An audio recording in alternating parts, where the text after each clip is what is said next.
Hello, everyone, and welcome to this edition of the Star Wars Stuff Podcast. My name is David. I'm Colin. And I'm Sam. And this is where we talk about everything Star Wars related that happened in the past week. And Chapter 14, I think, is the thing that everyone wants to know about, talk about. And I don't know, do you guys watch it as soon as it drops? No, I still live like a somewhat normal life and I can't afford to do that. So I get up usually around like 7:30 in the morning or so, 8 o'clock, and that's the first thing I do. I've watched every episode of The Mandalorian so far this season on my phone in bed. So that's my life. Brooke and I usually wake up around 6 because she has to be by 8, and she works about 1 hour away. So we wake up at that time, we watch it. I don't even go on my phone when I first wake up. I just go directly to our Xbox, turn it on, and then we watch it because I've just seen so many people complaining about spoilers being online that morning. And I was like, if you have time to go on social media for a bit, then I would try and watch the episode. If not, then just wait. Smart man. And I know it sucks, but there are people out there that just want to tell the world that they were one of the first people to watch it, and that's great. But at the same time, you have to be respectful of the people that don't have that time. So we try and watch it as soon as we wake up, so then we just avoid all that. Because I mean, for us podcasters, we have to make time to watch it right away, so then we can talk about it and post about it. Right. So yeah, I'm the only madman here. I stay up till 2 a.m. and try and watch you and James. David and James are harder than us, unfortunately. Yeah. Well, it's like, I mean, if I go to bed, I know I'm not going to fall asleep, and if I that's why I don't stay up and just wake up my wife. But yeah, anyways, I do play the whole game of like trying to refresh it like right at 2 a.m. Oh man. And I took a video of it, and I think you have to back all the way out and then come back in. I don't know. I took a video of it. I think I posted it somewhere on our social media. And if you're not following us on social media, of course, we're on Instagram, Star Wars Stuff Podcast. Yes. And so when the thumbnail came up for Chapter 14, you see a picture of Cara Dune sitting down with the Mandalorian. My first thoughts were, okay, well, we're going back to Navarro. It's not going to be anything huge this episode. We're not going to get anything momentous, historic. Yeah. And boy, was I wrong. And of course, seriously, I did not think we were going to get to Tython in this episode. I was like, there's no way. Maybe at the very end, but there we are. First 5 minutes. Yeah, I don't think anyone thought about Tython this episode. No. But there were rumors about the runtime, and it did say 33 minutes, which is, I mean, kind of spoiled with this great Star Wars show. But I mean, 33 minutes seems kind of short. Mm-hmm. But I think everyone's kind of reaction to watching the episode, it felt way longer. Oh, yeah. Yeah.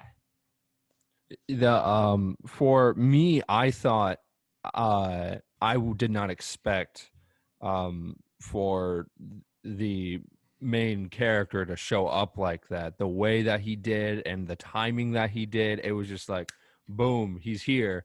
And the actual episode recap that they ended up doing, they like hinted at he was coming, but I didn't think that some of the other stuff was going to happen because there's only 3 episodes left. So this is footage we've never seen before, and we had no idea what to expect, and they blew everyone away, even though it was only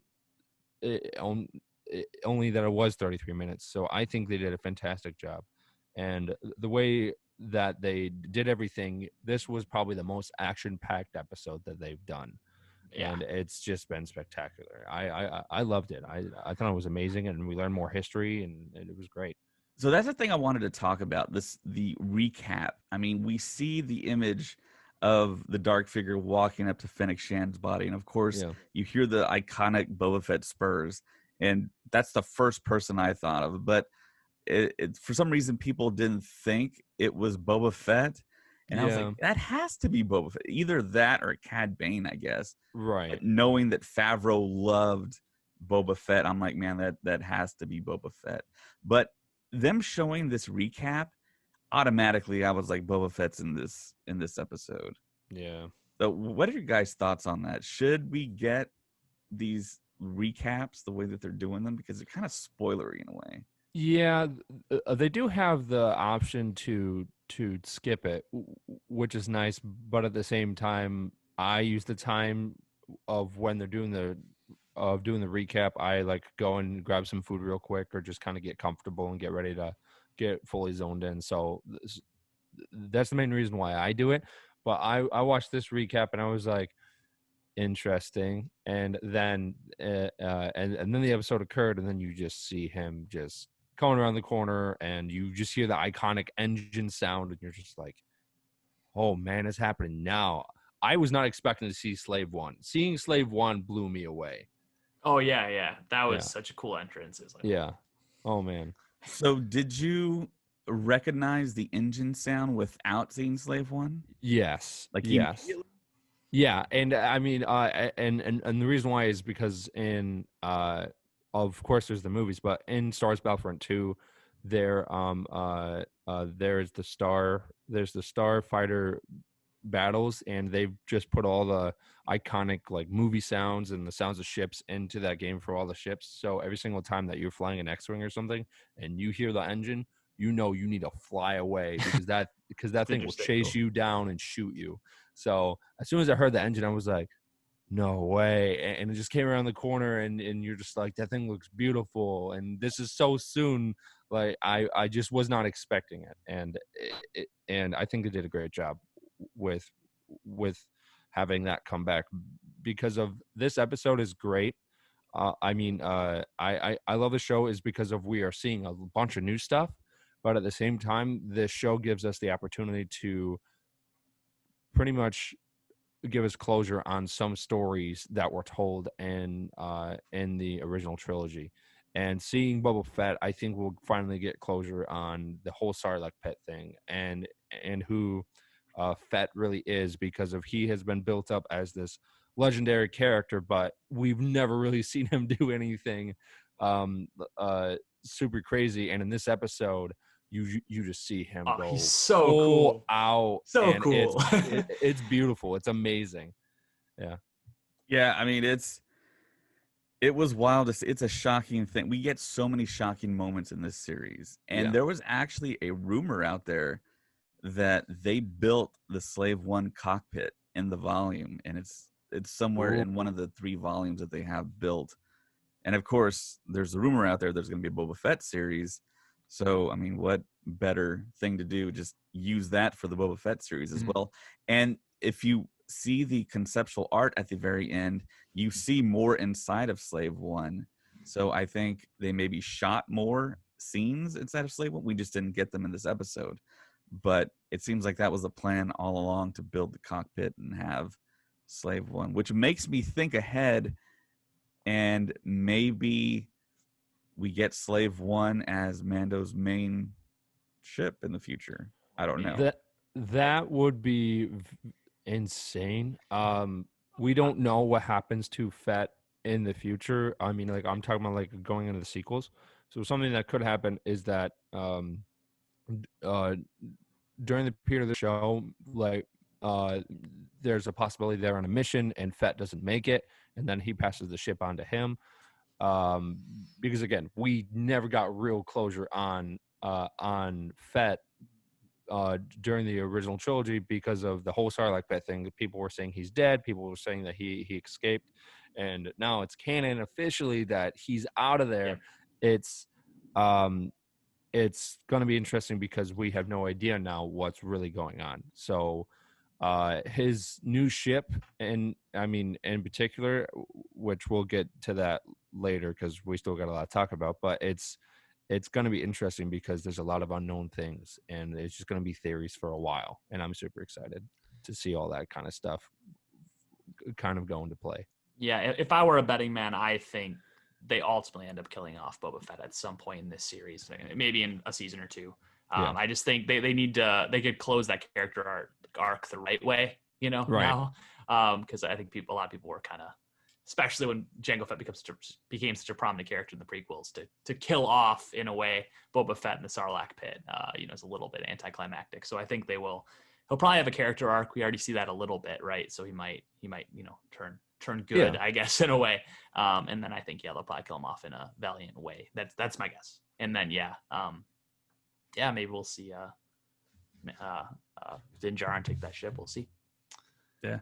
So at the very beginning of the episode, there's a very kind of almost like private moment that Din Djarin has with Grogu, where he kind of wants to see him use the Force again with the shifter knob, and he uses the Force, and Din Djarin, I think for the first time ever, we see him laugh, which is interesting. He's like softening up. It's really kind of like a father son dad moment, you know, and Grogu does use the Force and take the knob from him.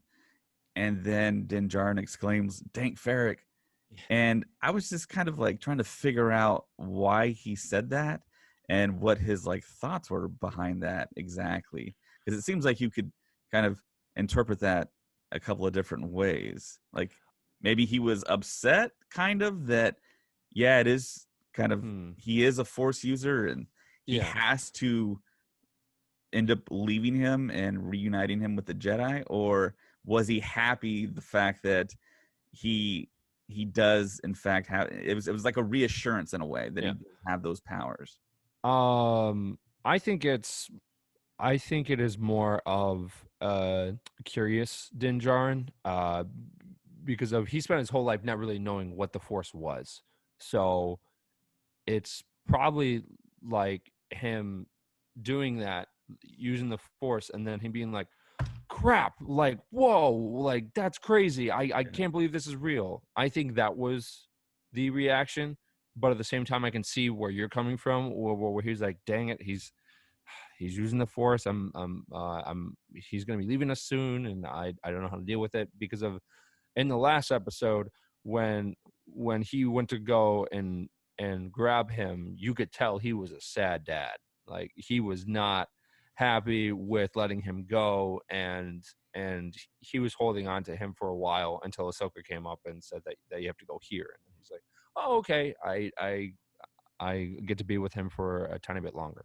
But I think that their bond is so strong right now, that he will do anything to protect him. And I think that he's just a proud dad.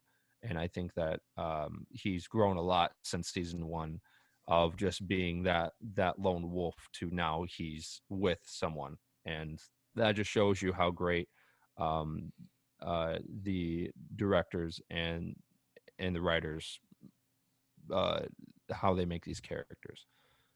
Mm-hmm.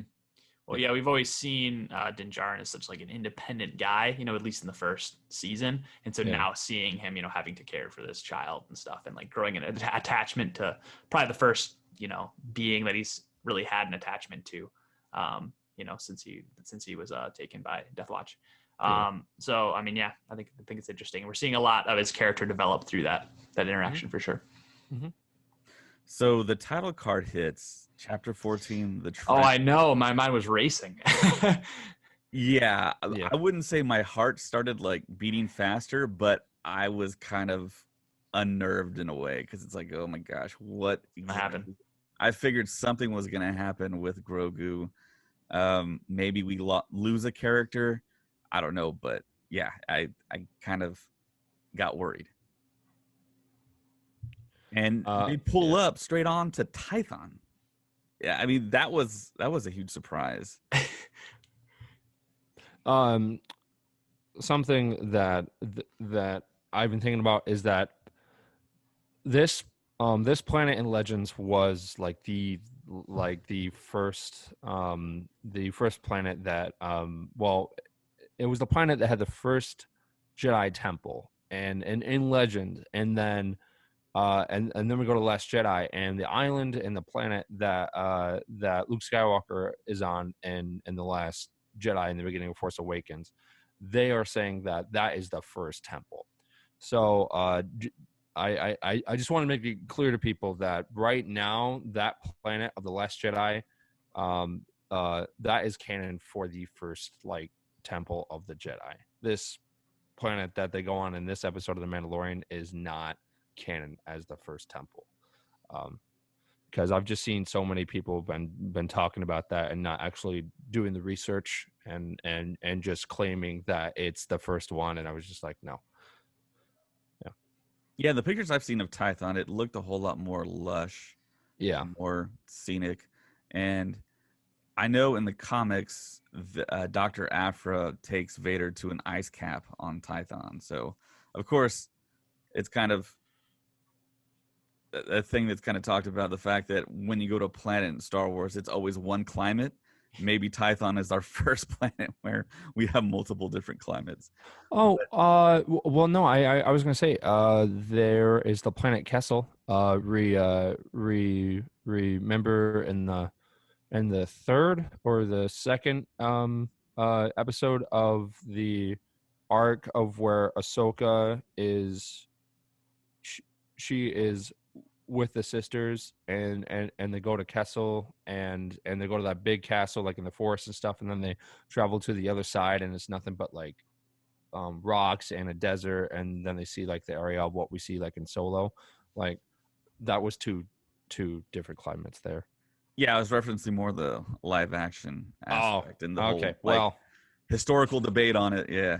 So yeah, he rolls up and he sees something that looks almost like Star Wars Stonehenge in a way. Oh yeah.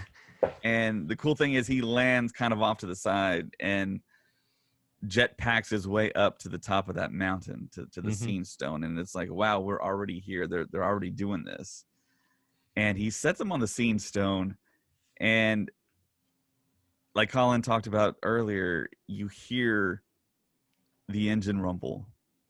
And at first I didn't automatically kind of remember the engine, but when I saw it, I was like, wow, it was such an arresting image to me to see Slave One for the first time in so many years and something new since Attack of the Clones, right? Yeah. And yeah, just to see it, I mean, just the way it moves and how it lands on its back, and I was thinking, okay, so is Boba Fett actually going to show up here, or is it someone else? Because we all had those questions about where is Slave One at? Is it in Jabba's parking garage? I mean, where exactly is it? And then we see the figure come out, and of course, there was all the debate at the end of Chapter 9. Was that really Boba Fett? Was that another clone? A clone, yeah. And I mean, the assumption was it was Boba Fett. I mean, we were all kind of 99% in agreement. For sure. So yeah, he rolls out, but he still has the cycler rifle and the gaffy stick on his back. So it's almost like he adopted the Tusken way in a little bit. So yeah, he rolls out, and we all remember, of course, the recap shows us where he walks up to Fennec Shand. So of course he probably has Fennec along with him, and the fact that Ming-Na Wen is a pretty huge actress, and you figure she'd come back. So we get the dialogue of Boba Fett and Din Djarin, and he pretty much breaks it down that I'm here for my armor, and automatically Din Djarin thinks that it's his armor that he wants. And then of course we get in the subtitles, it said, I believe it does say Boba Fett, and he reveals the fact that he's here for his armor, and he talks about it was his father's armor. Of course we know that. And the big debate is, okay, so the armor, Din Djarin refers to it as Beskar, but for all these years, we've kind of known that it was Durasteel, a different type of metal. So the question is, are we kind of retconning in a way, or the fact that it was never discussed in canon material? I mean, does that give them like the leeway to just kind of automatically change what we already know and make it Beskar? So the great thing that has been happening for the past couple of years is that when Disney, when they got the rights to Lucasfilm and stuff, they made a bunch of stuff from Legends no longer canon, and slowly through the years since then, they have been making some stuff from Legends canon. For example, Grand Admiral Thrawn was not canon until he appeared in Star Wars Rebels, And Sam had a great point earlier, and the fact that that for Beskar, it's supposed to be this really strong stuff where like nothing can dent it. But if you go to Fett's helmet and you see that dent in there, that should not be there if it's full Beskar. So I'm just curious if they're keeping the story of where Fett and Cad Bane fought at the end of the Clone Wars, and they had this old Western style type fight, and they both draw it at the same time, and in that scene that it's online if you guys want to look for it, just like type in Cad Bane versus Boba Fett, and they both shoot, and it looks like Cad Bane's dead, but apparently he's not, and Cad Bane shoots Fett in the head, and you see his helmet roll, and then you see that dent in there, and it just doesn't make sense for his armor to be that type of armor. So I have no idea, because I don't think we heard Fett actually say that his armor was Beskar in this episode. I may be wrong, but I don't remember him ever saying that his armor was actually that. Yeah, he never says that. Yeah. It's his armor as a whole is referred to as Beskar, but whether that's a synonym for Mandalorian style armor, that was the debate we were having earlier before we started podcasting. Yeah. I was trying to think, because there's something to, if we go back to like chapter 9, first episode of the season, I mean, would Din Djarin be so like, that's Mandalorian armor, I need to keep it, if it wasn't Beskar? You know what I mean? Like if it was just kind of like in the style of Mandalorian armor, I would imagine Din Djarin would be able to tell that right away. And maybe maybe that's an argument for it being Beskar. I don't know. I don't know, just a thought. Yeah, and he shows up, of course, it reveals that Fennec Shand is there, and she has her sniper rifle pointed directly at Grogu. And I thought in chapter, I believe it was 5, the Gunslinger, when Toro Calican shot her, I didn't think she was out. I didn't think she was dead at all. But apparently the shot like really like messed her up, and they revealed her stomach, and it showed like these mechanical like cogs and just like, I don't know, gears and all kinds of stuff in her stomach. And I thought that was kind of odd in a way. But then my mind started like kind of like thinking, okay, well, I don't think Boba did that to her. Who did he take her to? And I was like, well, he must have taken her to maybe like Dr. Evazan or Dr. Mandible or something. I don't know. But yeah, I thought that was kind of interesting. And I was thinking about the whole like anatomy and biology and the way they could actually install that. But I don't know, that I think that's kind of a first we've seen in a way, other than Luke's hand. I don't know, it just like struck me kind of odd. But yeah. Well, I mean, she got saved, and then she was like, I owe my life to him now, so I serve him. And her like attitude from when we first saw her is completely different. So she must have got really hot wired to be different, because of her personality. I feel is more of like, I serve him now, and not like how she was, where she's like, I used to serve the Empire, and I was just like this assassin. And another way that she is, she just seems more humble, and she seems more kind of lighter on her attitude. So I'm kind of curious of what actually happened to her and who fixed her. Like if that ends up being Fett that actually fixed her, then he's got skills that we never knew. But again, that's just falling into the category that that he's been built up as this legend, and that he's been talked about being this really cool guy. But we only saw a couple of things. Then you go to Return of the Jedi, he gets put into the Sarlacc, and then boom. So there's probably skills that we have no idea about.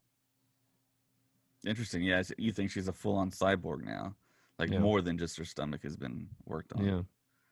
So yeah, Din returns back up to the mountaintop, to the Seeing Stone, and you can see runes around the Seeing Stone lit up, and you see this like blue like aura type of thing, like going straight up into the sky, and you see Grogu in like a lotus pose, and automatically I'm thinking, okay, well, someone's gonna see this. He's contacting someone.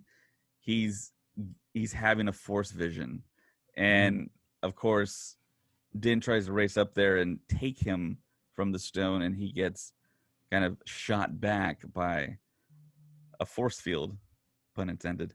And it's kind of interesting that, I mean, they actually showed this. I was kind of taken aback. Another kind of shocking type of like scene that they gave us. And what are your guys' thoughts on that? I mean, he's on the Scene Stone. What is actually happening?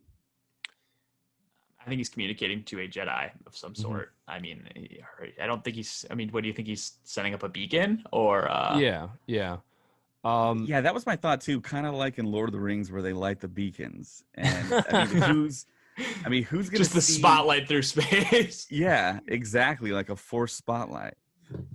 And of course, you see those symbols on there. Yeah, the runes light up, but you see the ships come down, and I was like, okay, it's on now. We're gonna get the Dark Troopers. So Yeah. I've got two things. So not only is it possible that it's kind of a force beacon for Jedi, but it's a force beacon for other force wielders out there.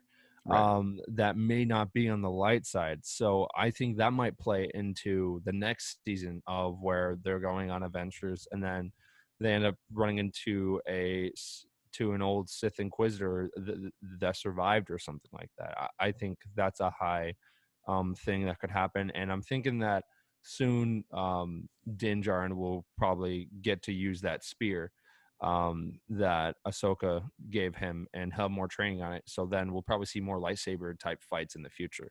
And the ships coming down that you were talking about, those look very similar to the First Order drop ships that we see in Force Awakens.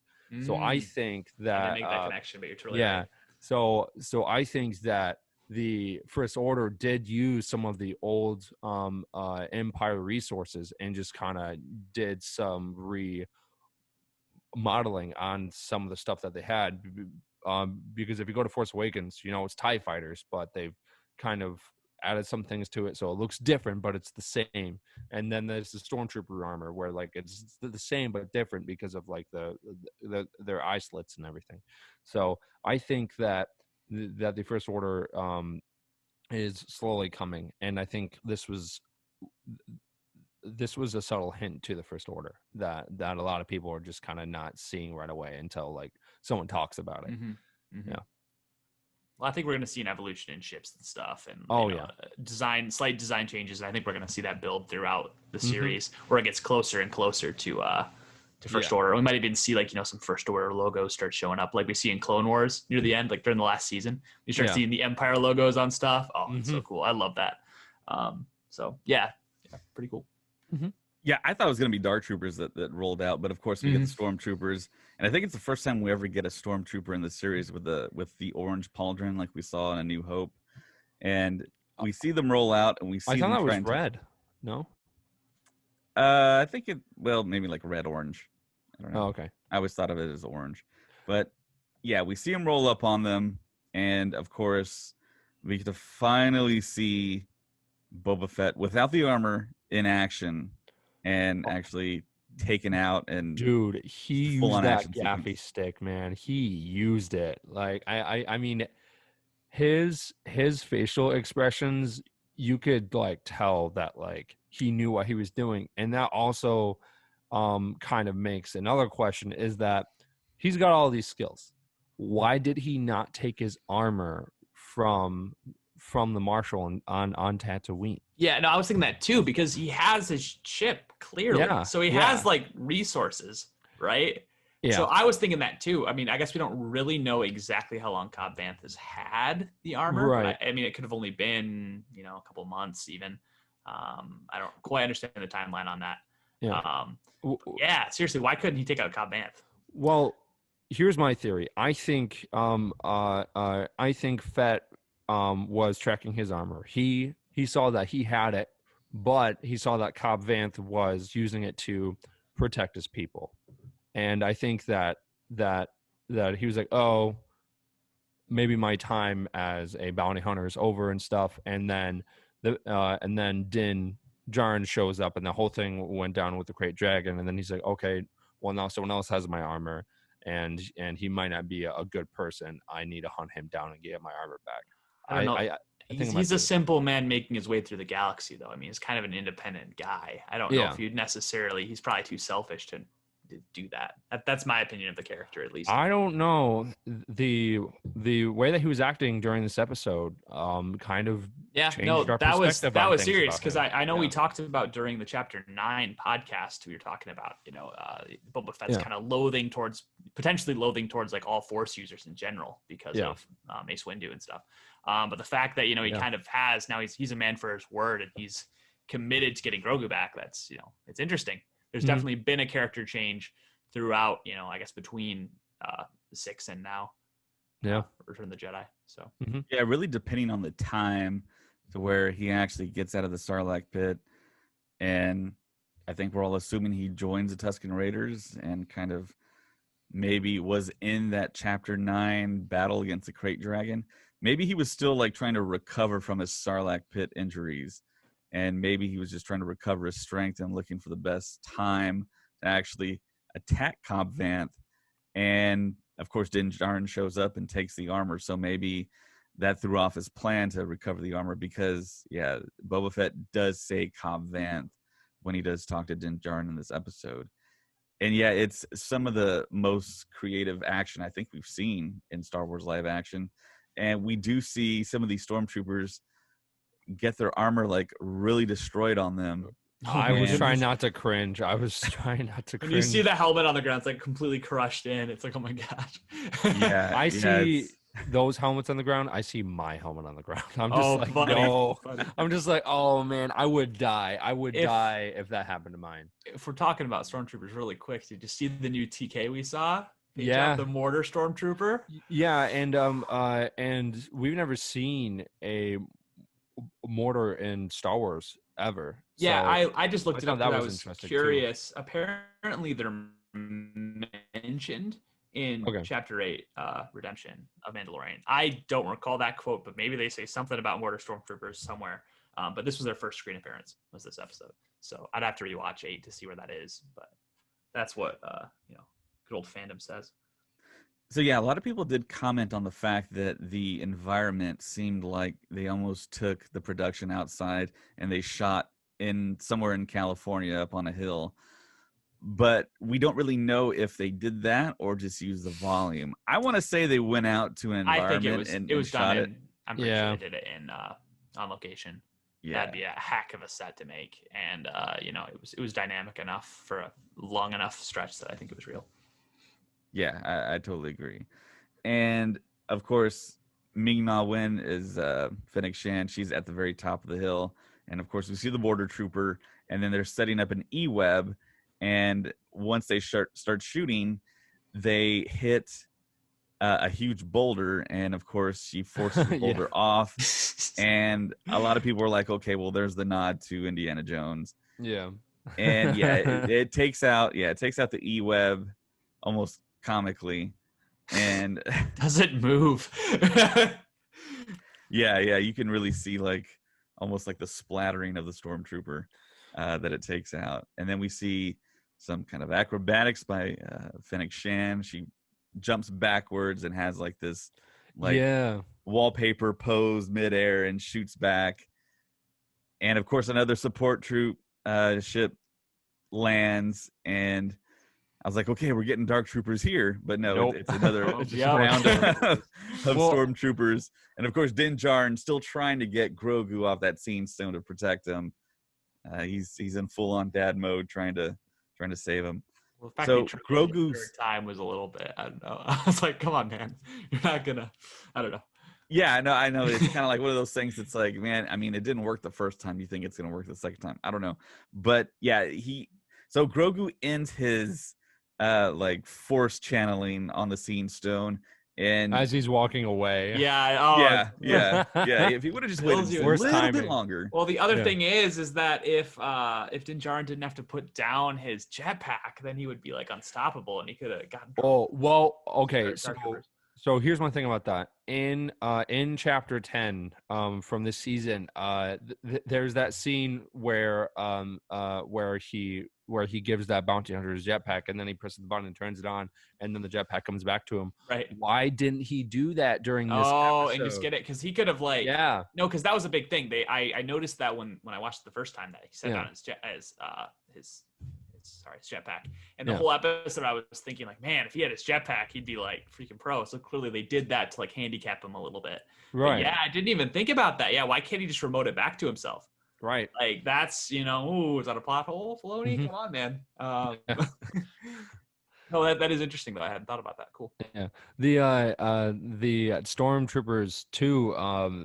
That first stormtrooper that comes out of that transport, I noticed right away. Like, I mean, and it's totally fine. Like, but you could tell that first stormtrooper that got shot that walked out of the transport was completely animated, and we've never really seen like fully animated stormtroopers before in live action. So I think seeing that was very interesting, but it makes sense because of all the action and all the fight scenes happening where like they're just getting thrown everywhere. And I can't even imagine how expensive it was to just destroy some of these suits. I don't know if these were some 501st Legion members that were just like, yeah, go ahead, do it. But it makes sense why they made them. They made them for sure.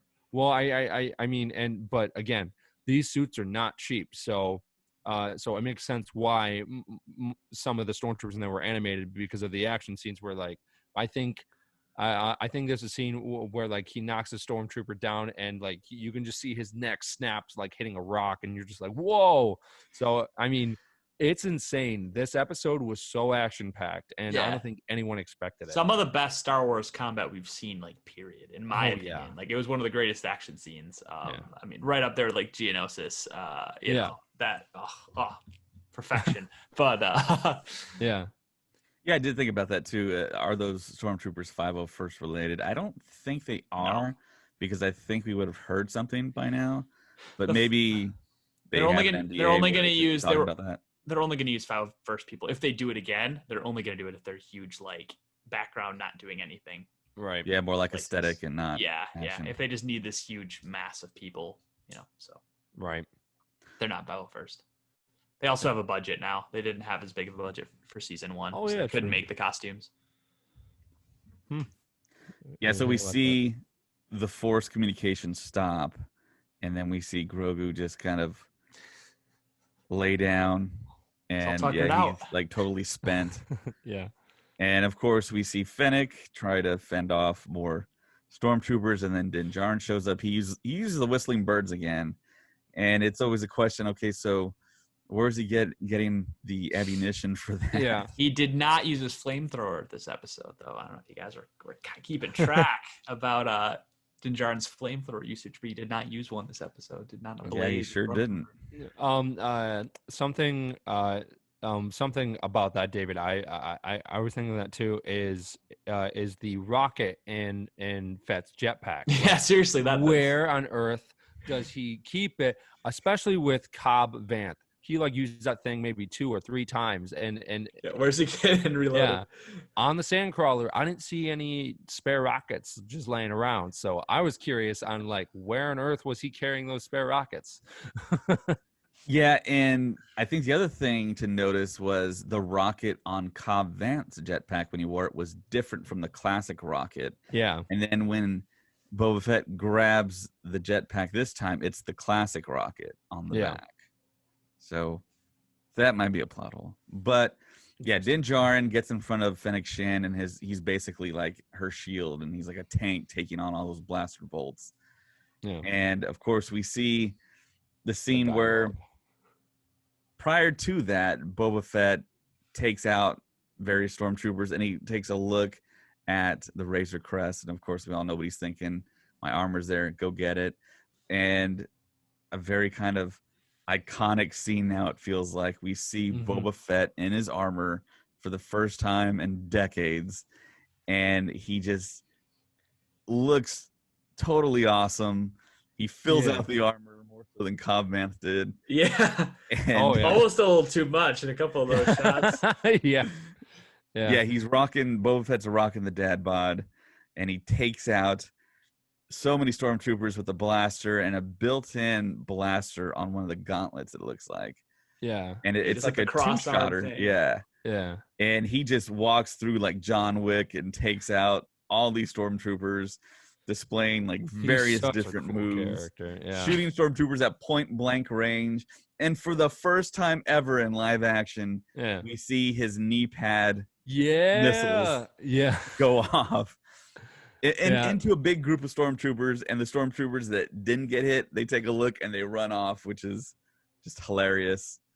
And of course they retreat, and I mean it's just amazing what we're seeing. It's incredible. It's shocking. It's all the adjectives. It's like I cannot believe what I just saw. And we finally have Boba Fett back, and all the people that said he was dead, long gone. Yeah, totally wrong. And of course we do see him use the classic rocket that I referred to. And he shoots one of the transports, and he shoots the top one, so it takes the one on the bottom out, and just like Din Djarin says, "Wow, nice shot," and then he's like, "I actually meant to shoot the other one." So I loved that scene because I know I've talked about this for a while, but so many people have said in the past how Boba Fett is not a cool character because he's just hyped up and we've never seen him do anything. This whole episode should like keep those people quiet because he just blew everyone away. We saw him use stuff that we never thought that we would ever see him use. And I mean, and you're right, he just went full John Wick. He lands down, he's just like pow, pow, boom, boom, and just like everyone's gone. And those stormtroopers were so scared, and they ran off. And I just think that bringing him back was a good idea. And the thing that's pretty cool is that this actor hasn't put on the armor since 2002, and that wasn't even the Fett armor that we're seeing now. Like the armor that he put on was Jango Fett's, and he still got it. Like he's got it, and I think for the most part that was Tia. How do you pronounce his first name? Tamira. Yeah. That was his like first time wearing the actual Fett armor like in live action, and the fact that like he just crushed it was amazing. And I never thought that something like this would happen for a very long time. I thought he probably wouldn't show up again until maybe next season, and that he would be the main antagonist, but I was completely wrong. I think that's just crazy. Oh, Boba Fett's a good guy. At least for now. Yeah, I know. Which is awesome. I was gonna say, who knows? Djarin, things might change. Man, they can take on the Empire by themselves, man. Yeah. Yeah, I totally agree. Him, Din Djarin, Fennec Shan now. And then shockingly, we see the huge blaster bolt come out of the sky. Yeah. No. Eradicate, disintegrate pretty much the Razor Crest. I was not anticipating that in the slightest. That was crazy. I just got that changes Lego up set everything. too, man. I know you gotta throw in the trash now, man. Sorry. I know. I mean, so I've been just trying to think. Since it blew up, are they gonna end up remaking that ship, or is he just gonna end up getting Slave One or like some different ship? Because they've been trying to sell a bunch of Razor Crests. I know David just bought like the new Hasbro Razor Crest. The HasLab Razor Crest. I bought two of them. Yeah, and then they just blew it up. And now I'm just like, what is going? Well, we I'm still no. There is that is the tragedy of this episode. Yeah, that was the tragedy. Jeez. Well, but what my question is, the first thing I thought of was like, wait, isn't the Razor Crest like on Exegol? Like so.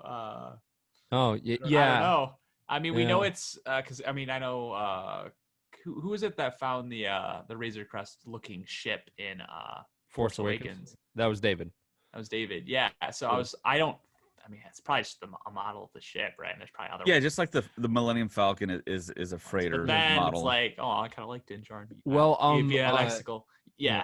Well, something else to point out about that in Force Awakens is that is in there and plus in Star Wars Battlefront 2, like on the planet, I forget the name of the planet in Force Awakens. David, help me out. Which one? Maz Kanata's Castle. Yeah, that. So in Star Wars Battlefront 2, in a certain point of the map, you see the same ship model as Slave One there, and we didn't see that in the movie, but that like landscape and everything that's in the game is based off of the movie. So there's a chance that that you're right, Sam. There's a possibility that maybe down the road he ended up getting Slave One, and they've just kind of been putting the seeds like in Star Wars since 2015, and we just didn't know about it. But who knows? I personally love the Razor Crest, and that blew me away because of that was like the Falcon of the Mandalorian, and they just blew it up. So it was becoming a really iconic ship, and now I don't know how many seasons Mandalorian's going to go for. Hopefully a bunch, but like now it's only in 1 3/4 seasons of the show. I love that ship. But a couple of things survived from it, but I know there's still stuff to talk about. Yeah, so we finally get to see the Dark Troopers, and Moff Gideon does confirm the name, and he refers to them as the Dark Troopers. And in true Iron Man fashion, we see them fly down to the planet, and we get a close-up of the face, and they look pretty cool. I know a lot of people had comments that maybe it was kind of like a little too Battlestar Galactica looking, but I thought they looked pretty cool, and I thought they fit. So yeah, they land on top, and of course, Colin brought up the fact that why didn't Din Djarin use the jetpack? Yeah. We don't know, but him and Fennec Shand try and get to the very top of the mountain there with the Seeing Stone, and Grogu is fast asleep. And in robotic fashion, Dark Troopers appear to be full on just solid droids. They approach Grogu and take him and snatch him up. And that's what I was kind of thinking was going to happen. And of course, you think about the title of this particular chapter, and Boba Fett jumps into the Slave One and does a little kind of follow behind, and he flies up through the clouds, and he gets visual proof that the Empire is back, and he tells Din and Fennec about it, and it's the first time we hear someone talk about this, but he says, yeah, he's not having a spice dream, and which I thought was kind of interesting. So he sees Moff Gideon's ship, and he recognizes it as Empire. And I mean, Grogu, it's tough to not say Baby Yoda. I want to call him Grogu, but yeah, Grogu is gone, and then Din Djarin goes back to the kind of crater that's left after the remains of the Razor Crest being blown up, and he's specifically looking for a couple of things. It's the spear and the ball. The shifter and the ball. So I mean so for that shifter, I'm thinking that will be it's gonna have significance for sure. Yeah. That will probably have like when Din Djarin eventually gets his new ship, that will be like the final touch he that he adds to it, and I just think that has been a thing since season 1, and it's so important to him, and he like holds it, and he just and in my mind he's thinking that I'll do anything to save him and get him back. And I felt like this episode was kind of like the Empire Strikes back of this season, because of them taking Grogu was like Fett taking Solo from Cloud City, and and they try to save him at the last minute, but then they take off, and I kind of felt like it was like that. And ironically, Fett is in this episode, so yeah. It always felt like to me that season 2 was gonna be like the Empire Strikes Back of the series. yeah. And we haven't seen the end yet, but it feels like it might play out that way. Yeah, I think it'll end on a cliffhanger for sure. I think Yeah, they do that for season 2. And the cool thing, we get to see Boba Fett show Din Djarin his chain code, which was encoded in his armor for the past 25 years. And I'm pretty sure someone has already decoded all that. But nice. He shows the proof that, that's armor that really belongs to him, and that should stay with him in his line. And I thought that was pretty cool. So yeah, Din Djarin has the spear, and it's kind of interesting the fact that they chose to use a spear, and it's Pedro Pascal who has used the spear in Game of Thrones. I thought that was kind of interesting. That's a weapon he's familiar with.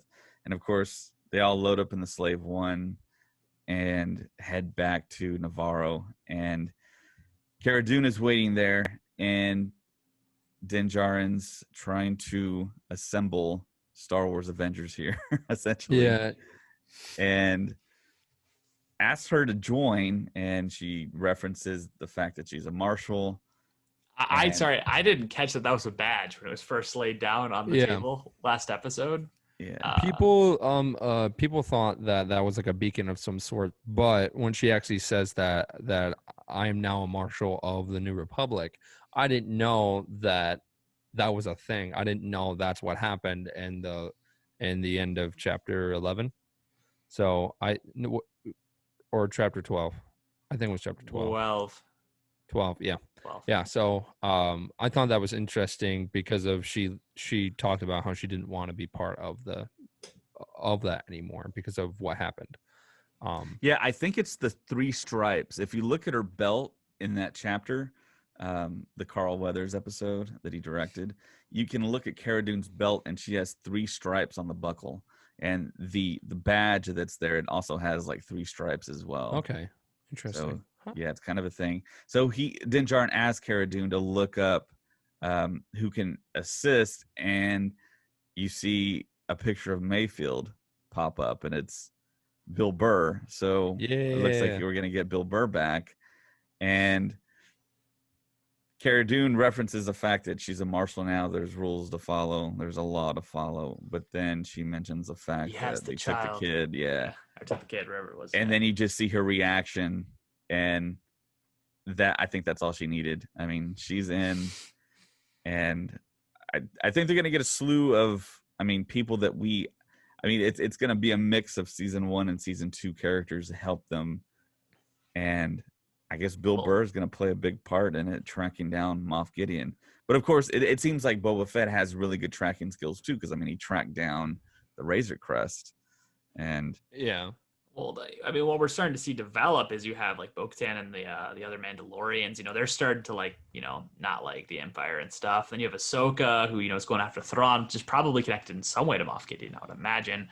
So you're building all these forces against the Empire, and you also have like the rebellion people and stuff. The New Republic or whatever. Yeah. So we're gonna start seeing some uniting of different forces against this Moff Gideon character. I don't think we'll see the end of that this episode by any means, but it's pretty cool what they're building. Cobb, Vanth, and Boba Fett in the same room. That's going to be interesting if that happens.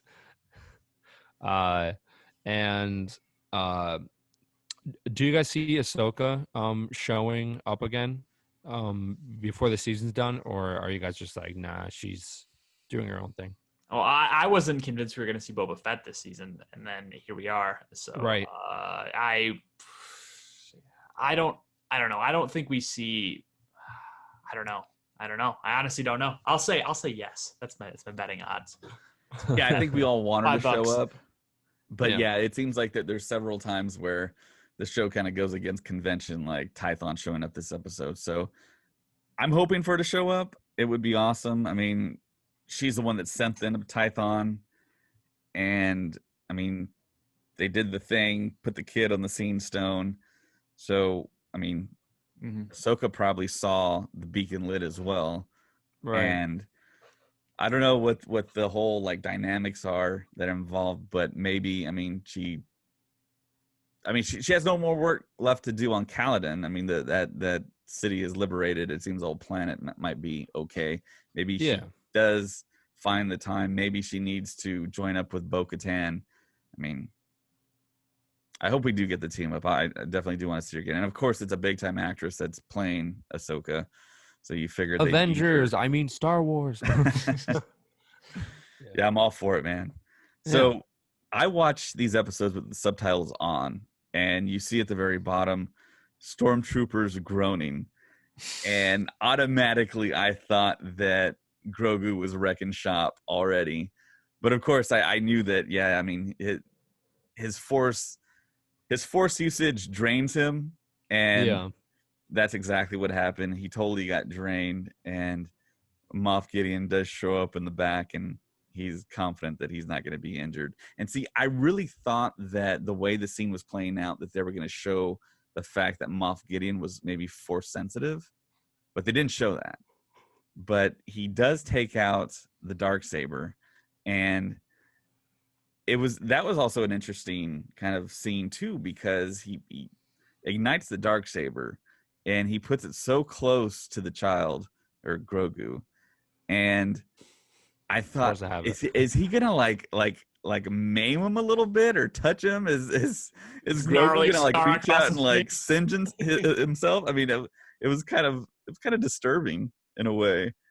And yeah, I mean, he leaves them and he tells the stormtroopers shackle him. And I'm like, how would you shackle him? Oh, you monster.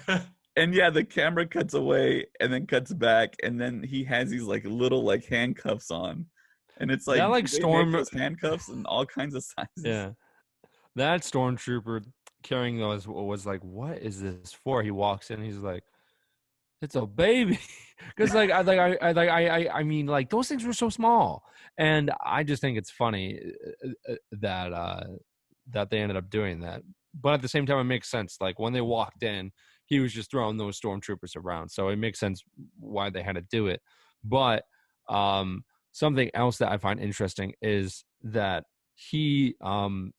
something that chapter 13 made was that he's got a history of being at the temple during the Clone Wars and all that, and he's had training. So why? So if he was a Jedi, then why is he choking people, and why is he doing all that kind of dark side stuff? Mm-hmm. Because in this episode, it showed like he was upset and he was throwing those people around, and that's something that a Jedi really wouldn't do. So I'm kind of curious if in his mind, he's kind of on the same lines of Ahsoka, where like he's not really he's no longer a Jedi anymore, or maybe he's got the mindset as a baby, and he's not good or evil, like he's in the middle because he doesn't know how to deal with his emotions. So I don't know, but him throwing people around like that, and kind of choking the stormtroopers was really interesting to me. So. Yeah, I mean, he was kind of put in a corner. I mean, that was his only option. Din Djarin wasn't there. I mean, you look at other light side Force users, like, I mean, Luke in Return of the Jedi, he uses Force choke on the Gamorrean guards, and that's a dark side trait there.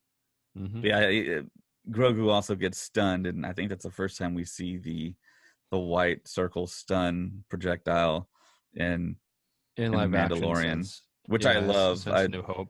I totally love that effect. And then, of course, we see him shackled, and the episode ends, and it reveals the director, and it's Robert Rodriguez, my neighbor. I always say that, but he lives in Austin, which is about 50 or so miles away from myself, and I think even closer to James. But yeah, I thought that Robert Rodriguez was going to be the director of this episode. It wasn't really confirmed, but I did see a story referencing the fact that there was another director that was supposed to direct, and Jon Favreau last minute asked Robert Rodriguez to direct. and the timing worked out to where he had an opening in his schedule, and Robert Rodriguez came in. And the rumor is the director that was supposed to direct was in fact James Mangold, who was the rumored director of the second go round for the second Boba Fett film that we didn't get, that we reported on. And when reporters and media asked James Mangold if he was involved, he says no, but all the trade said, yeah, he was involved. And he was supposed to do a Boba Fett series that somehow fell through the second time around after Josh Trank was supposed to do a film. So yeah, we get the concept art, and it's always awesome. I'm always wanting to purchase this stuff and put it on my walls. And yeah, like I said before, we see concept art of the inside of Slave One, which I don't think we've ever seen before. And if you look closely, you see what you saw in Attack of the Clones, the two seats, the pilot and the passenger. In the back, you actually see the ladder where you actually, I guess, crawl on, because it's on its back to get to the cockpit. And then you see the opening. It looks a lot like the Falcon. And it's I kind think of a we did weird see the inside of it, though. Ship.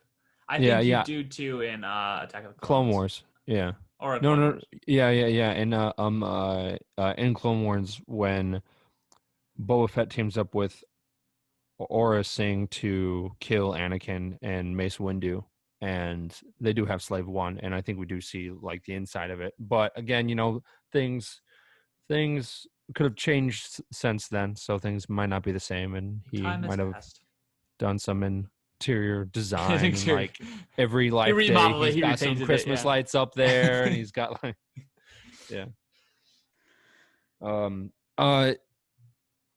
what Jedi or what Force wielder do you think will show up?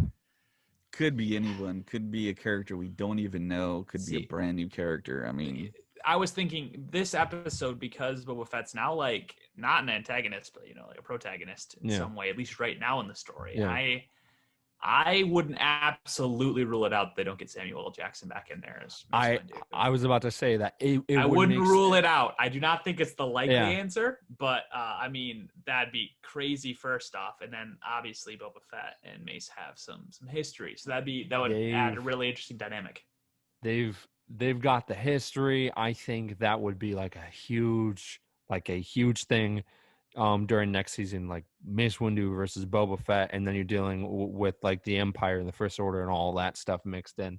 And something else that that might happen, which I've talked about, is that again, this did not just draw attention to light side wielders.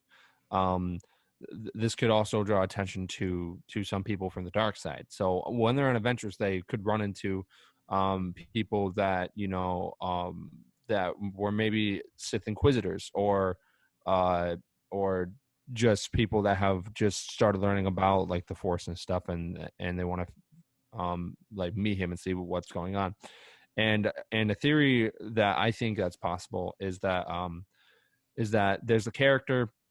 Her name is Mara Jade, and she played a big part in Legends, and she actually ends up being the future wife of Luke Skywalker. I think if she showed up, because if she was the apprentice of Darth Sidious in Legends, while Darth Vader was the apprentice to the Emperor as well. So I think that is possible of her showing up, and if she does, I'll be blown away. But seeing that character in live action coming from Legends to canon would be pretty cool. Yeah, I know that George Lucas didn't really like Mara Jade. No, so I'm not sure how much Jon Favreau likes that character, because I think everything's totally up to Favreau and Filoni here. And I don't know how much Filoni likes Mara Jade, but yeah, I put a post out on our Twitter at Stuff Pod about what everyone really feels about Mace Windu showing up, and there were reactions all across the board. Some people hated it, some people loved it. Some people did bring up the fact that, yeah, I mean, that would be an interesting conflict between Mace Windu and Boba Fett, because I mean, once they see each other, of course, we all know that Mace Windu killed Jango Fett, Boba Fett's father. So what kind of dynamic would that have? I mean, if we get the huge team up, we have one side versus another side. I mean, that could just split the team. So yeah, and it would end up being like Captain America: Civil War, but Star Wars again. Avengers. Jon Favreau is turning this into. I think Spider-Man's going to show up, and it's going to be huge cross-platform. It's going to be great. Oh my gosh. Yeah. Oh man. Another name that shows up at the end is the director of photography. Now, I grew up in the 90s, and I grew up in the time where kind of independent film exploded. And when Clerks hit the scene, it was a huge film. And there's a lot of Star Wars references, and of course all the people that were involved in Kevin Smith's Clerks are Star Wars fans. And the director of photography for this chapter, David Klein, he was the DP on Clerks as well. So this was like a huge kind of like full circle moment for David Klein. And Kevin Smith did react to it as well. He made a huge Facebook post about it. The fact that he started on Clerks talking about Star Wars, talking about Star Wars, and then actually doing something official with Star Wars. I mean, that's an incredible thing. And I mean, I've always dreamed about having that type of arc in my life, actually trying to do Star Wars type things and actually get to the very top. So thought that was pretty cool. The future's unknown, David. For sure. Yep, certainly is. Sure know. But I mean, obviously the other options for potential Jedi are Ezra and Luke. I think are the two obvious ones. Luke, Ezra, Cal Kestis, Mace Windu, and Quinlan Voss, because he also survived. And then some people are saying Yaddle. Oppo Rancisis. I don't think that's gonna happen. Oh, him too. He survived Order 66, but we don't know what happened after that, as far as my understanding. Yes.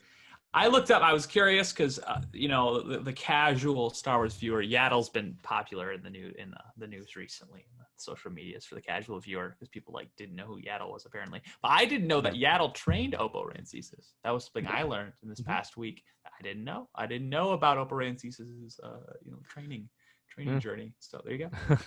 So I think in Legends, Yaddle actually died, right? But it's not canon. It's no longer canon. So anything is possible. And that goes. I think that goes to the same for the character Yero Poof. He was the guy that had the giant kind of Q-tip head where he had the long neck and he kind of looked like he belonged on Camino, but he didn't. Yeah. So there's a lot of Pasa abilities there, but if it ends up being Yaddle, I'll be blown away. Well, regardless, Yaddle wasn't on Coruscant because Ahsoka didn't only refer to. I knew one other of his kind, and he talks about Yoda. So yeah, she ended up leaving the order short, not the entire Jedi Order, but of just leaving the Council shortly after Phantom Menace, and Shaak Ti ended up taking her spot. Yeah. So we just don't know what happened during Order 66. We have no idea if she survived. We didn't hear anything. And the reason, and I think I talked about this on a past podcast, but the reason why that Yaddle wasn't in the other movies is because of George Lucas didn't like the way that they did the puppets for that, and he just didn't want to bring her back because that was just a lot of work. So that is one of the main reasons. Yeah, I initially thought Ezra as well, but if you look at the story and where we're at in the timeline, if in fact this happens before the epilogue of Rebels, I mean, Ezra's still with Thrawn in the Outer Rim, right? We don't know. We don't know if that's true yet or not. I know that Dave Filoni implied that, but we don't know if that's actually true. Yeah, it feels like I think we're leaning toward that being true because it seemed like Dave Filoni was kind of playing coy there, and kind of like with this whole Ahsoka lives type thing when we all thought Ahsoka was not alive after the Vader duel in Rebels. But yeah, that was an incredible episode, man. I mean, seeing Boba Fett in live action again and actually doing stuff. I mean, he was so cool. Kind of much lauded in fandom. There was one side that said, "Yeah, he never did anything," and then the other side, "Well, look at all the comic books and the novels and stuff, and yeah, he's a really cool character." And then George Lucas loved the whole character and brought him into Attack of the Clones and based all the clones off of Jango Fett. So I still haven't seen. I was gonna say I haven't seen Daniel Logan say anything yet. He's the actor who I'm explaining to the audience. I don't have to explain to you guys because you know who he is. But some people don't know that Daniel Logan played him in Attack of the Clones, like a younger version, and for a while now he's been trying to play that character again. So I'm just trying to think if maybe like some of the scenes where Boba Fett's wearing his helmet, maybe they got Daniel Logan to come in and maybe he got to wear the suit. But again, we have no idea. Well, I just know the actor's been I don't think trying. Daniel Logan's involved whatsoever. No. Okay, because he did come back and voice the character in the Clone Wars. And I know that he's been trying to get back into actually wearing the suit, and he's been doing a campaign for it for a while because he's been working out with Ray Park and doing all that stuff. So we'll just have to see. I mean, I love the actor, but I think that Morrison is like the heart and soul of that character of Jango Fett and all that. So I think that's where they should keep it. I agree. Yeah. So what do you guys think about this episode? What's your rating? Do you think this is top 2 out of season 1, season 2? Where do you guys rank it? It's up there for sure. And I went into it thinking it was kind of going to be a little bit of a throwaway, a little bit of like a passive episode before the last 2. But holy crap, I was wrong. It was great. So, I mean, I'd give it 8.5 to 9, somewhere in there. I don't know if I'd rank it. I mean, the season finale of season 1 was pretty good. So, yeah, I totally agree. It's one of the best episodes, and the runtime didn't really affect it whatsoever. So no, I think that's something that we should keep in mind. But I think these last 2 episodes are going to be pretty long. Hoping. We have not gotten any episode that's in the 20-minute mark this season, and that made me happy because there were episodes in season 1 that were in that mark, and it would just kind of frustrate me because maybe I was just chapter 2. Were there other ones? Chapter 2, and I don't know. Chapter 2 was 33 minutes. Yeah. No, the shortest episode of season 1 was 33 minutes, which was chapter 2. Really? Mm-hmm. I mean, that maybe after you cut out the credits and stuff, but yeah, I'm looking at it right now. I thought it was 28. Nope. Okay. Yeah, it was 32. Oh. Well, okay. Well, then I guess I don't know what I'm talking about. Yeah, chapter 1 was 39, 32, 37, 41, 35, 43, 40, and 48. Oh, okay. So this one is actually ever so slightly longer than chapter 2. So it's the second shortest episode. And something that Sam did point out is that they had more of a budget this season because the first season did so well. So I think they're doing things that they really wanted to do during season 1, but now that season 1 did like phenomenal, they are just going over the top with stuff, and I think that's a great thing to do with Star Wars right now because we aren't getting a movie until 2023. So right now, The Mandalorian, Kenobi, Cassian, all these like shows that they've been talking about doing is what's going to hold us off until the new like films come out. Right, and we're not even getting Dune now until October. Yeah. So. Yep. I know James is not happy about that, and I know David's not really happy about that either. But we're only a couple weeks away. I was excited. As long as we get it eventually. I mean, I'm not in any big rush to watch Dune, but yeah, I wanted to talk about the fact that the actual director of chapter 2 is going to be the writer of the next chapter we get, and probably be the director. We don't know who's going to direct the very last chapter for season 2. Rumor yeah, has it's it's gonna be Rick George Lucas, Famuyiwa. isn't it? Really? Yeah. I did not hear that rumor. Yeah. It's not a rumor. It's for sure. The writer is Rick Famuyiwa. No. I said that that a rumor is that the last episode will be directed by George Lucas. I think that's really kind of like a fan kind of projection and fan like wish. I don't think he's gonna direct. Yeah, that's just my opinion. But I mean, I'm totally welcome to it. I hope it happens. I think that would be pretty cool. But I think we're leaning more towards Jon Favreau. I think Jon Favreau wrote the very last episode as well. And of course, I think we all think there's going to be a huge cliffhanger. So, yeah. And a rumor, speaking of rumors, New Republic animated series has been rumored. Yeah. And I think that's a good move because I know all the books are about to come out.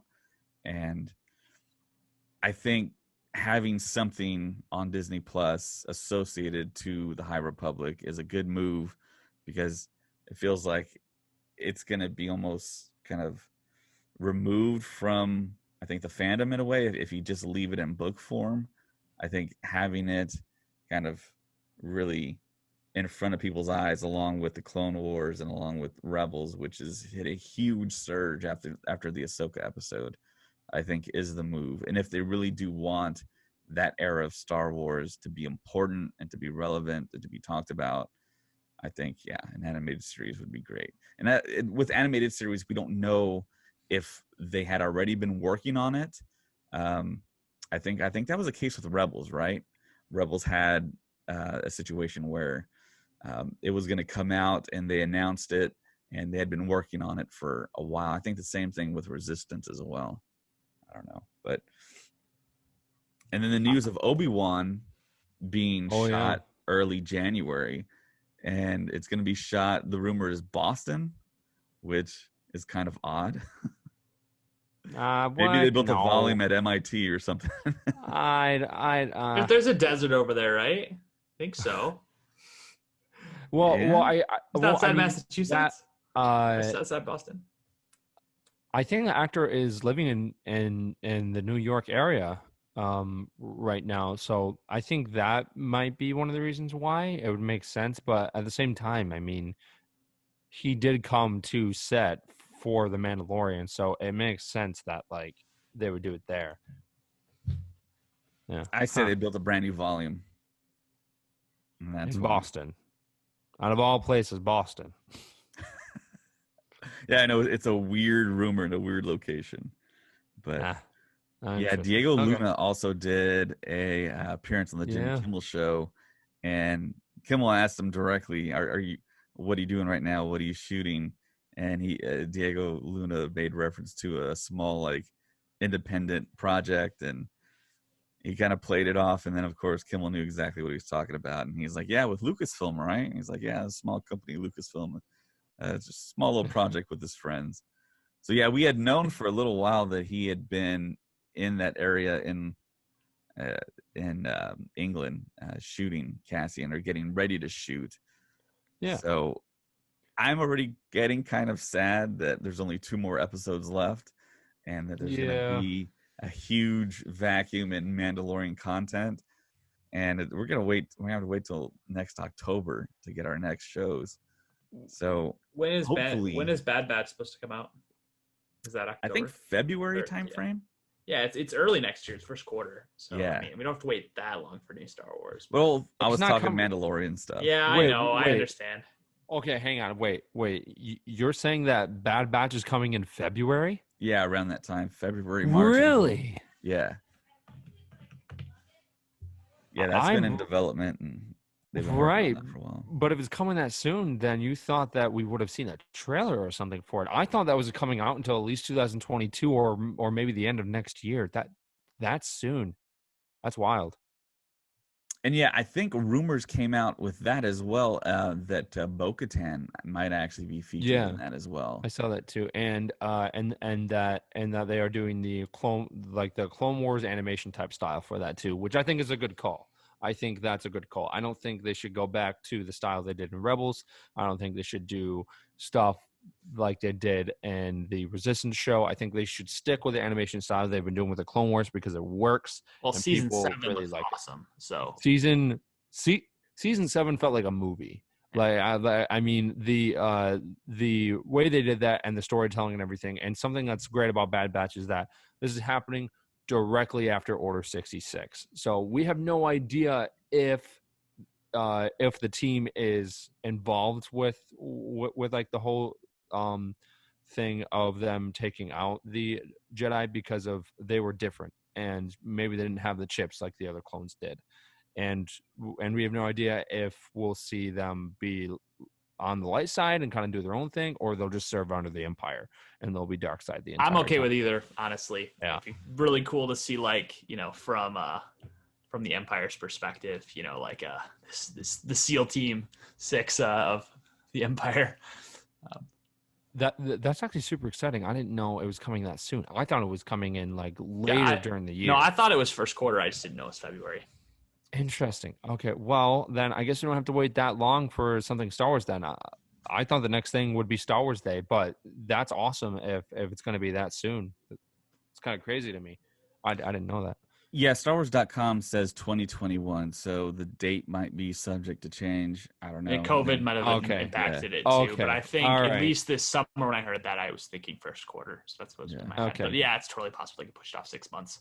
It's a crazy year. So because I mean that would probably hold people off until like the next season of the Mandalorian and Cassian and Kenobi and all those shows and then we've got Star Wars Day and we'll probably get more announcements like of the new films and more projects coming out that we don't know about, and the new Lego Star Wars game is coming out too. So there's a lot of stuff to look forward to in 2021. It's gonna stink because we've been so used to every Friday waking up and being like, oh, it's the Mandalorian. And then it's going to be like, gone for a couple of months. But the wait is going to be worth it. And if you guys just want to re-watch stuff, there is so much content and probably over a month's worth of content to watch. Like Clone Wars, Rebels, Resistance, The Mandalorian, all the Star Wars films. There's so much content like to do, and there's a bunch of games: Star Wars Battlefront, Star Wars Battlefront 2, Jedi Fallen Order. So there's so much to keep us busy until then, and I think that's great that we have all that content to look at. Yeah, definitely. It's a great time to be a Star Wars fan. Mm-hmm. A new character poster also dropped, and it shows all the characters we've seen up to this point. Yeah, so aside from Boba Fett, but we do have Cobb Vanth in the bottom right-hand corner. We have Frog Lady, Bo-Katan, Cara Dune is right in the middle, Ahsoka Tano, Grief Karga. So I was thinking, who is the next character we're going to see on that? And of course, I think the standalone character poster that we're going to get Monday morning is going to be Boba Fett and maybe Fennec Shand as well. So I thought it was kind of cool they dropped that. And the other huge, momentous historical news that dropped that I want to talk about that I think will eventually affect Star Wars is the fact that Warner Brothers is dropping their entire slate of theatrical releases on HBO Max. Yeah, which is going to shift the entire paradigm of movie releases. And I know December 10th, there's going to be a big announcement by Disney. I think it's an investor call where they're going to make some announcements. And they're probably going to talk about the fact that they're dropping Marvel films that were slated to come out on Disney Plus day and date, just like what HBO Max is about to do with Warner Brothers. So they say it's a 1-year plan, but I think this is going to be standard from here on out, because you think about the state of movie theaters right now. A lot of these movie theaters are going bankrupt, and a lot of people aren't comfortable going back to movie theaters, even when they do say we can all come back. So I think this is something that's going to be world changing for us. Yeah, so that it really just depends on the movie, but again, for Marvel and Star Wars and stuff, those are the movies where you want to be in the theater with a crowd. Yeah, I mean, I don't want to watch a new Star Wars movie not in the theaters. Yeah, I refuse. I won't do it. I will, but I don't want to. Yeah, those experiences are just amazing, and I can't. I mean, we saw the Rise of Skywalker a couple of days early. So like Matt, myself, and David, and we watched it, and that theater experience was so cool because of every single time something happened, I would look like towards David and be like, "Oh my, look, it's John Williams," and David's like, "I know," and we'll be like, "Yeah," and that kind of stuff, you cannot experience it not being in a theater. And I think that I think a 1 year thing would be a good idea. Like, I mean, of just doing that for a year so that we can see the Eternals and Black Widow, and I just don't think seeing Star Wars and Marvel movies not in the theater is a good idea, because of those experiences really what makes those movies great. And seeing them on IMAX and seeing them with a crowd is what really just makes those experiences fantastic. It's like having Celebration and not being there in person and just doing a virtual. It would not be the same, and people would hate it because of that convention, and that experience is what really changes. I mean, it changes people's lives. Like, honestly, this podcast would not be happening if I never met David, and David and James and all of us were not in the same area at the same time. So it does stink about COVID going on, but putting those experiences on hold might be worth it in the long run, because of it just takes that experience away. Movie theaters won't go away. We've already seen one reformation through history of the movie theater thing, when home videos became a possibility, because for so long you couldn't even see movies at home, right? Maybe once a year if they were shown on TV. So I mean, I didn't live through that, obviously, but I'm sure a lot of people are like, do we want to see it in the theaters, or just want to wait till we can get it on home video or something. So I mean, obviously movie theaters survive that, right? And movies have the highest budgets they've ever had by a long shot.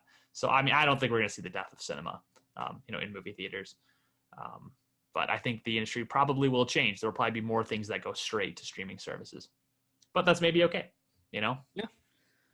So yeah, my prediction is in 2023, we're going to get a Star Wars movie on Disney Plus with the option to go to the theater and see it. And I think that's going to be the model from 2021 on. The theater industry isn't going to die, but a lot of those chains are going to go away. And I think it's going to go the way of the 8-track, the cassette, the VHS. I mean, there'll still be kind of around, but yeah, I mean, a lot of theater chains are going to go away, but that experience the amount of money, because I mean, unless the industry completely changes where they can make a ton of money just launching on streaming services, but I can't imagine. I think you're gonna see they make so much money through cinemas, and I can't imagine that having that big of a switch. You're gonna have movies that are going to release on movie theaters. Maybe they won't have the lull. It used to be movie theater, nothing, and then it would come out on DVD, right? Mm-hmm. Yeah. And so maybe we might see the second they're done, the movie theaters, they might start on streaming services, or streaming services might happen at the same time. They're still gonna have a few weeks there, I think, with movies where they're still in cinemas. I don't know. Yeah. I don't know. We'll see. The future holds. They just released a couple of the new Black Series stuff in stores again. So over at Target. So after this, I think I'm just gonna head over to Target, and I'll probably go and get some Black Series, because I'm seeing people are buying a bunch of them and then they're reselling them online, and I was like, come on. Yeah. I think that's everything. Yep, I think that's everything too. And of course, if you want to follow us on social media, we are on Instagram at Star Wars Stuff Podcast. We're also on Twitter. Yeah. Our goal is to get to 2,000 followers by the end of this year. I think it's possible. So if you guys are fans of us and Come on, you don't follow us, 2020 for 2020. yeah, Get yeah, that tagline. Come on. we Hashtag we would greatly we would greatly appreciate it, and we would not be doing this if it wasn't for you guys. So thank you so much for supporting us over the years, and just kind of sending us emails and your stories and stuff. Like, we love that. So again, guys, thank you so much. Yeah, definitely, especially our patrons.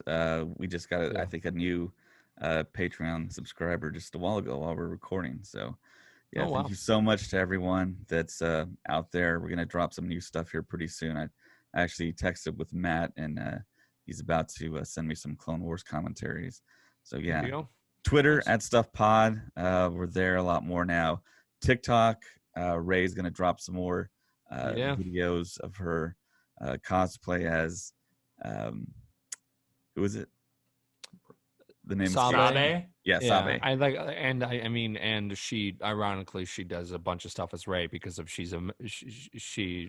does Rey for the Rebel Legion, but she's been doing a lot of stuff for Clone Wars, and she just sent me a text while we were recording saying that, like, she just got done like watching season 5, and she was just blown away by everything that happened. So if you haven't yet, guys, I would watch Clone Wars because it's great, and it does connect to the movies in a big way.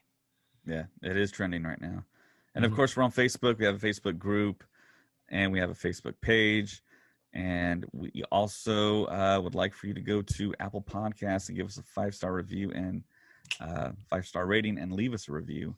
So yeah, that is it for this week. And for Colin and Sam, I'm David, and may the Force be with you.